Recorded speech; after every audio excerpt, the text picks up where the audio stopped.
بسم الله الرحمن الرحيم. الرحمن علم القرآن خلق الإنسان علمه البيان الشمس والقمر بحسبان والنجم والشجر يسجدان والسماء رفعها ووضع الميزان ألا تطغوا في الميزان وأقيموا الوزن بالقسط ولا تخسروا الميزان والأرض وضعها للأنام فيها فاكهة والنخل ذات الأكمام والحب ذو العصف والريحان فبأي آلاء ربكما تكذبان خلق الإنسان من صلصال كالفخار وخلق الجان من مارج من نار فبأي آلاء ربكما تكذبان رب المشرقين ورب المغربين فبأي آلاء ربكما تكذبان مرج البحرين يلتقيان بينهما برزخ لا يبغيان فبأي آلاء ربكما تكذبان يخرج منهما اللؤلؤ والمرجان فبأي آلاء ربكما تكذبان وله الجوار المنشآت في البحر كالأعلام فبأي آلاء ربكما تكذبان كل من عليها فان ويبقى وجه ربك ذو الجلال والإكرام فبأي آلاء ربكما تكذبان يسأله من في السماوات والأرض كل يوم هو في شأن فبأي آلاء ربكما تكذبان سنفرغ لكم أيها الثقلان فبأي آلاء ربكما تكذبان يا معشر الجن والإنس إن استطعتم أن تنفذوا من أقطار السماوات والأرض فانفذوا لا تنفذون إلا بسلطان فبأي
ذواتا أفنان فبأي آلاء ربكما تكذبان فيهما عينان تجريان فبأي آلاء ربكما تكذبان فيهما من كل فاكهة زوجان فبأي آلاء ربكما تكذبان متكئين على فرش بطائنها من استبرق وجنى الجنتين دان فبأي آلاء ربكما تكذبان فيهن قاصرات الطرف لم يطمثهن إنس قبلهم ولا جان فبأي آلاء ربكما تكذبان كأنهن الياقوت والمرجان فبأي آلاء ربكما تكذبان هل جزاء الإحسان إلا الإحسان فبأي آلاء ربكما تكذبان ومن دونهما جنتان فبأي آلاء ربكما تكذبان مدهامتان فبأي آلاء ربكما تكذبان فيهما عينان نضاختان فبأي آلاء ربكما تكذبان فيهما فاكهة ونخل ورمان فبأي آلاء ربكما تكذبان فيهن خيرات حسان فبأي آلاء ربكما تكذبان حور مقصورات في الخيام فبأي آلاء ربكما تكذبان لم يطمثهن إنس قبلهم ولا جان فبأي آلاء ربكما تكذبان متكئين على رفرف خضر وعبقري حسان فبأي آلاء ربكما تكذبان تبارك اسم ربك ذي الجلال والإكرام بسم الله الرحمن الرحيم إذا وقعت الواقعة ليس لوقعتها كاذبة خافضة رافعة إذا رجت الأرض رجا وبست الجبال بسا فكانت هباء منبثا وكنتم أزواجا ثلاثا فأصحاب الميمنة ما أصحاب الميمنة وأصحاب المشأمة ما أصحاب المشأمة والسابقون السابقون أولئك المقربون في جنات النعيم ثلة من الأولين وقليل من الآخرين على سرر موضونة متكئين عليها متقابلين يطوف عليهم ولدان مخلدون بأكواب وأباريق وكأس من معين لا يصدعون عنها ولا ينزفون وفاكهة مما يتخيرون ولحم طير مما يشتهون وحور عين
لآكلون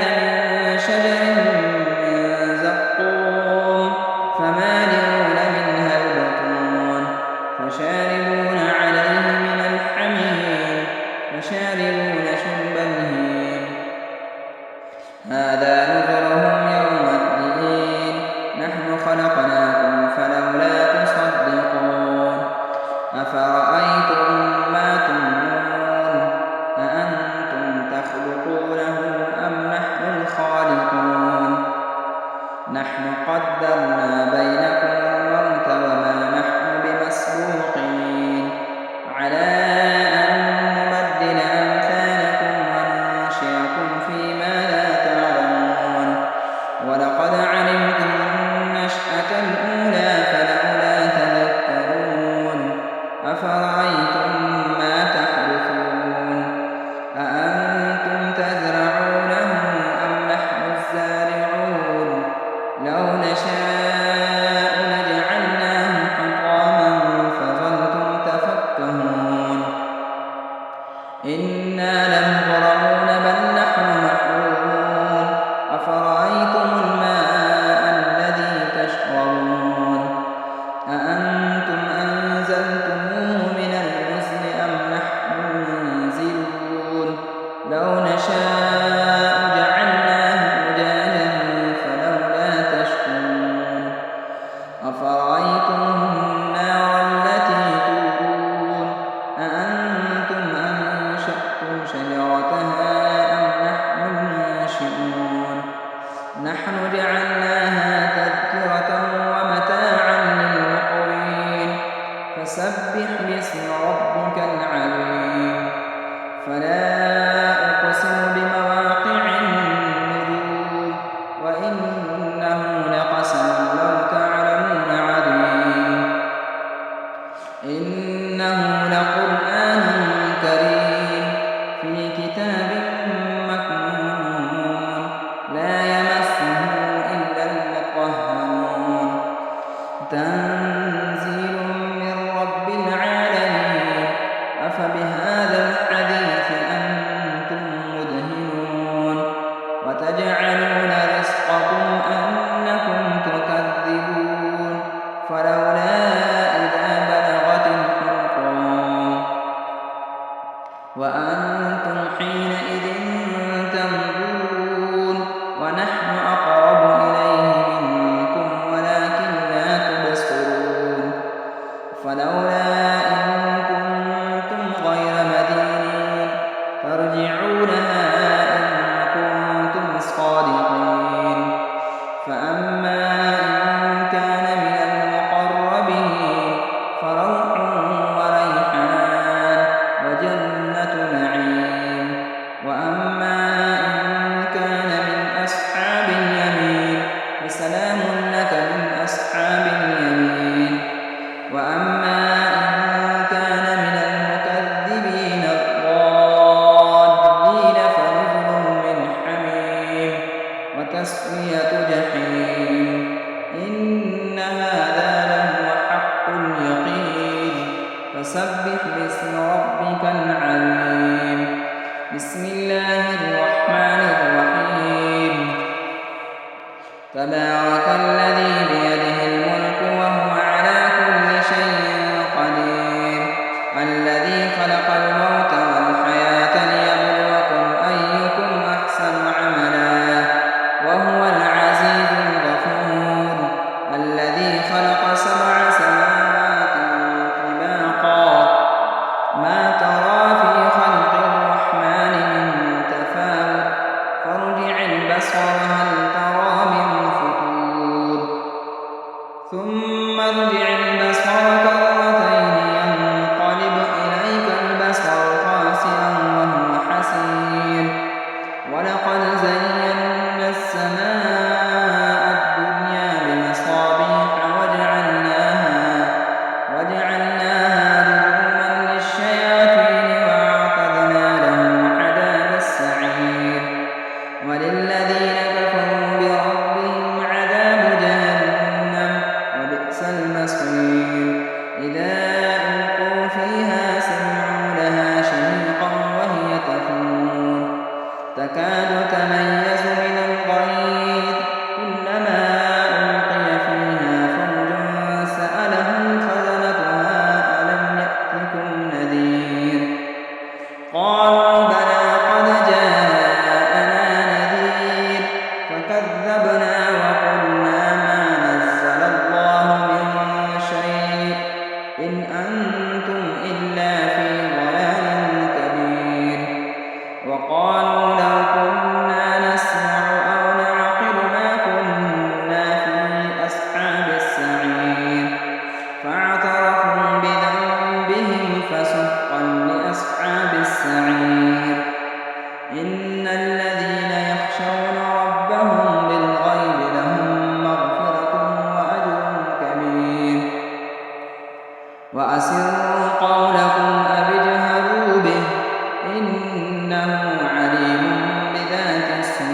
وإليه النشور